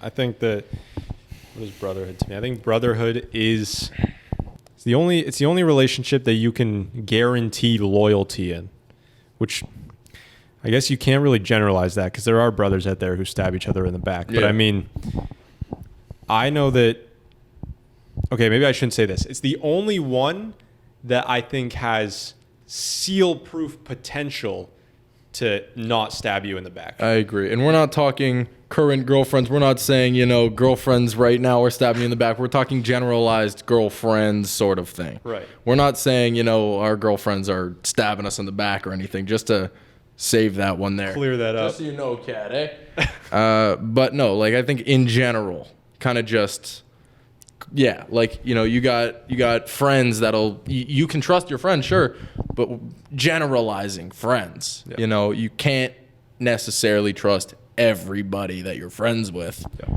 I feel like, yeah, that's a good point. And if push comes to shove, that's the thing. If push comes to shove, you and your tightest friend. Yeah. If you have beef with his brother, he's gonna have to side with his brother. Yeah. He's gonna have, like, ideally, right? Like we're talking life or death situation here. Two people hanging on the edge. You're grabbing the brother's arm. Sort of thing. So I get the point here. That's what I think. Next question. Without incriminating you too much.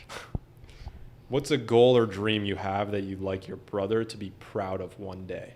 Ooh. Goal or dream? I think just overall success. Yeah. I feel like becoming a man. Yeah. Kind of like starting a family. You know, just overall generalized success. Not necessarily financial wealth, but like exceeding in life, which, you know, is pretty broad, and it's tough for you to be like, oh, I'm proud that you're exceeding in life. But like, yeah, like just generalization of success. Yep. And I feel like that's not something that is tough to be proud of. It's not like, you know, oh, my multi-millions, where they're just like, oh yeah, I'm proud of you, like, because I want your money. Yeah. Like, no, I think, just generalize, like family, starting a family, overall happiness sort of thing. Yeah. Just place and where you are in life. Yeah.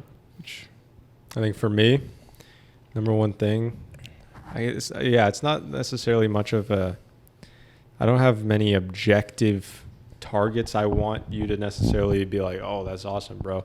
But it's more, I guess, a lifestyle. It's like I was saying earlier, persistence. Yeah. I want to live in a way, obviously eventually you might settle down, but I want to live in a way definitely for the coming decades, like at least 2, right? Mm-hmm.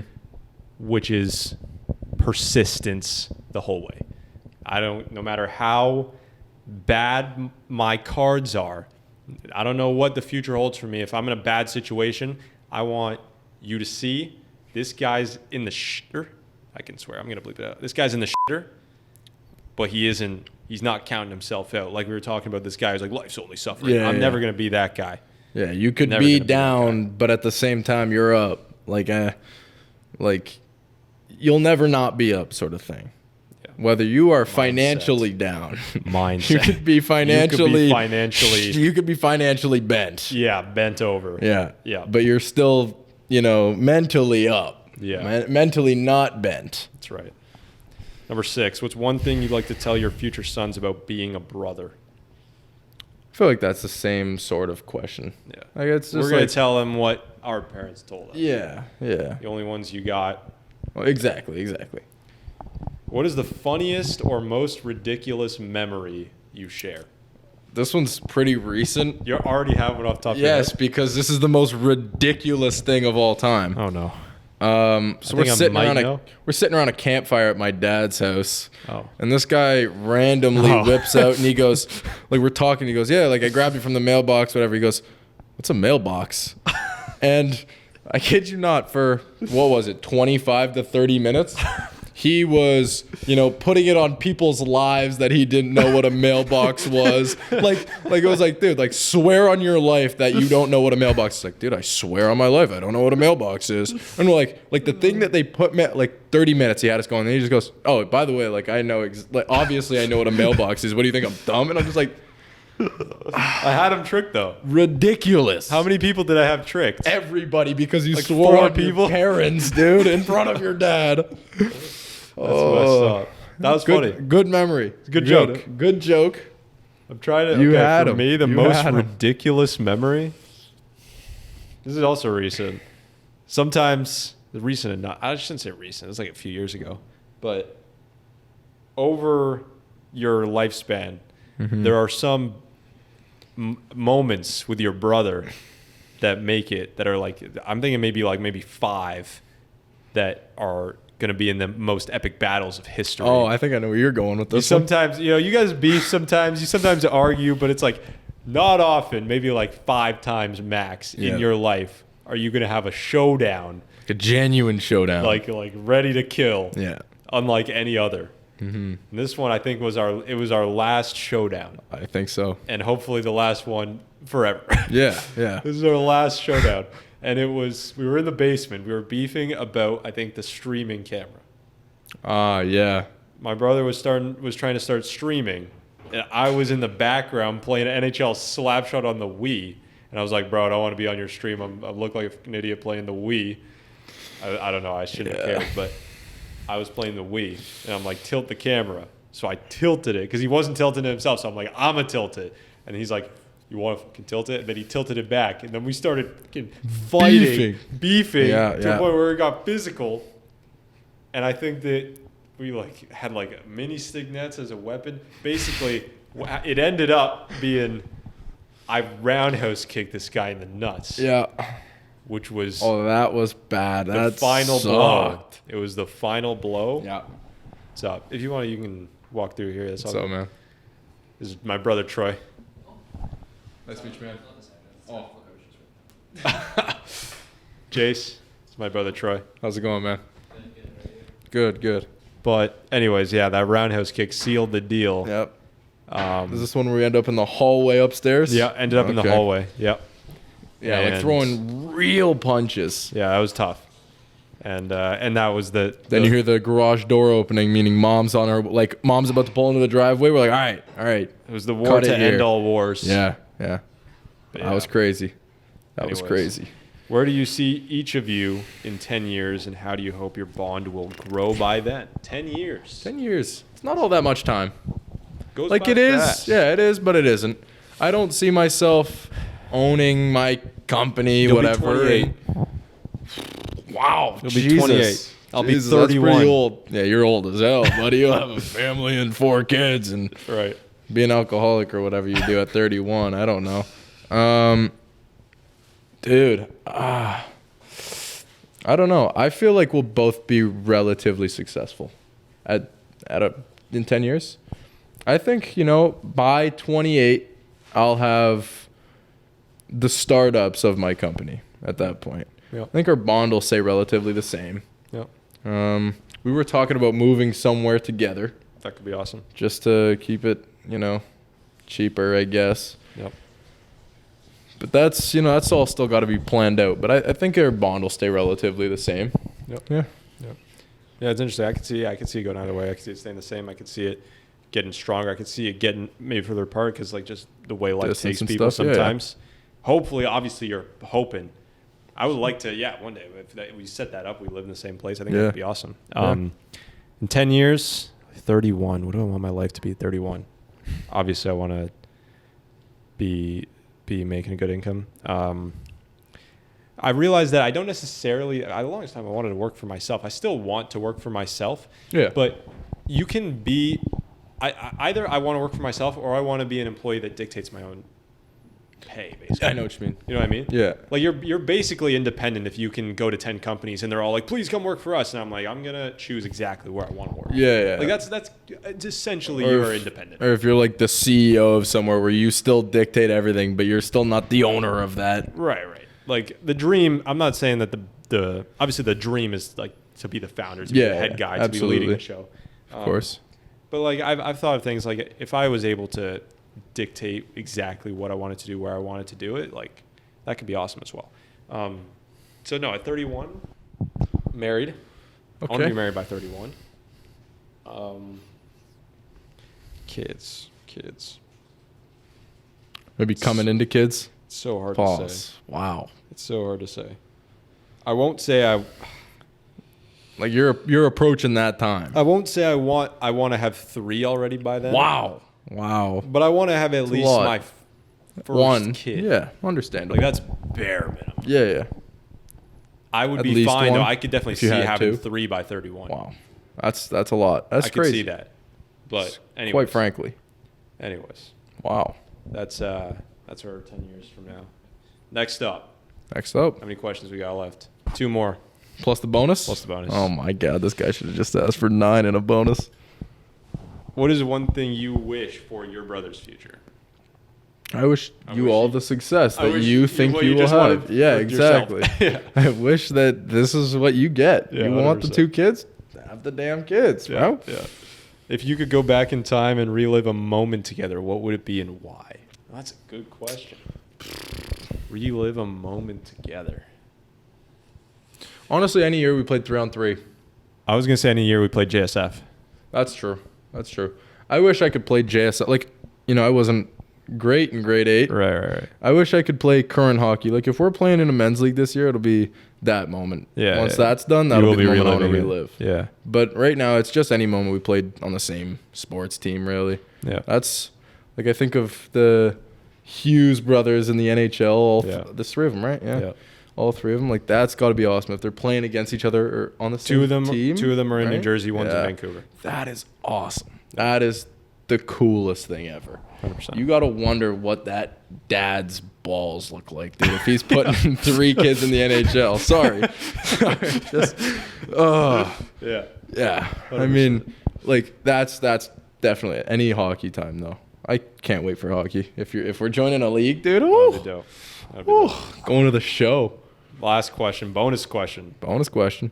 The theme is Christmas. Okay. What's the best Christmas gift you've ever received? Ever? And how do you imagine celebrating Christmas as brothers with your families one day? So what's the best gift you've ever received? Gift of life. No, I'm joking. I'm sorry. That's a good answer. Well, Ladies it's and gentlemen, not. that's 'Cause episode 85. That's not a Christmas gift. I'll start off with the second portion of that question while I think of my best gift of all time. I think we'll have the same dynamic as we do now. Yeah, Families come together. It's ideal. I think, we got Tio coming over or whatever, all the cousins hanging out. That's the best. We got to marry a couple foreigners so That's- that there's no worry about whose house we go into. True. Yeah. It'll be tough. Yeah. But I don't know. I think that's as I get older, I guess, I think my value in Christmas has changed. Back when I was 12 years old, all I was like, oh my God, Christmas is coming up. I get a bunch of stuff I've wanted. Now I'm genuinely like, you're at school, Alex is at school, everybody's all gone. It's just like, wow, all the families getting together. I can't wait to see the people I always see all the time. Like, that's kind of my view on Christmas. That's what I like now. Yeah. Like, the gifts don't even matter. People It's say a reunion, yeah. Exactly. People say like, oh, you don't have to get me anything. I don't want anything. I'm just like, I'm glad to see everybody. Yeah. It's nice. Yeah. Where before it was just like, oh, they're here, cool. Where's my keyboard or whatever. Yeah. But best Christmas gift. So that's the dynamic. Just family coming together. Grandparents' house. Who knows? Best gift? No clue. Fair enough. Mic drop. You get. I'll say mine while I think about it. No, I agree with everything you said about the dynamic, 100%. I've received good. I think we got iPads one year. Okay, yeah. Like, that's obviously a great gift. We obviously use it a lot. I think for me, the most iconic gift was that year I got my first ever Montreal Canadiens jersey. And it was Tio that got it for me. That's sweet. I got one that year too. Yeah, all of it. Where we took the all got picture. ones. Yeah, exactly. I think that was the most iconic. That's like the most memorable for me. So I think mine. shout out G Slam. Shout out G Slam. What a goat. I think mine might have been 3 years ago now. Maybe. I guess. Dave had actually gotten me a tool bag, like of everything I could need though. Like just like anything. And I was like, that's awesome. Awesome, because your nickname's Toolbag as well. You know what your nickname is? Turn this damn mic off. No, no, but I just obviously I appreciated it then and whatever, but I had no use for it, sort of. Like I did, but I was a very newbie, not really hands-on with anything. Now, like I need a tool, I'm like, damn, like I have this. I think that's a pretty fire gift. Nice. Pretty fire gift. Awesome, bro. Ladies and gentlemen, that's the one and only. That's Troy Ponce. Part 2 podcast. Part 2, episode 85. 85. Thank Wow. goodness we were able We're to make it pushing 100 happen. here. We're almost there. Wow. Almost there. How many you got lined up still? What do you mean lined up? Like you're ready to hit enter to post. How many you have filmed? Oh, 3. Wow. So we have this one, and then there's 3 others that are already recorded. Nice. Yeah. Nice, man. So we're doing good. Do you have any final thoughts that you'd like to share with the people No. before we sign off here? Thanks for having me back, It's a pleasure. Pleasure is mine, as they say. Everybody watching, thanks for stopping by. Make sure you watch all the other podcasts. I heard that one with the president was just outstanding. I actually watched most of it. Then I went to take a shower. Went to take a shit. No. Did. But yeah, thank you. Put her there. Do that yesterday. What? The spreading your fingers? Oh. Yeah, show the camera that. No, it's fine. I got naturally big hands. That's all. That's fine. Good seeing you. Good to see you too, man. It's Ladies and always a gentlemen, pleasure. Always a pleasure. Merry Christmas. The one and only. I'll be home Catapult soon. 415. Thank you, bro. I'll be home soon. That's Home fire. for the holidays. Leafs game Sunday. Oh yeah, that's right. Hey, Do you want to that's do the it. sign off? That's it for today, everybody. Thanks for stopping by. Make sure you check out the socials. VoV Podcast on Instagram.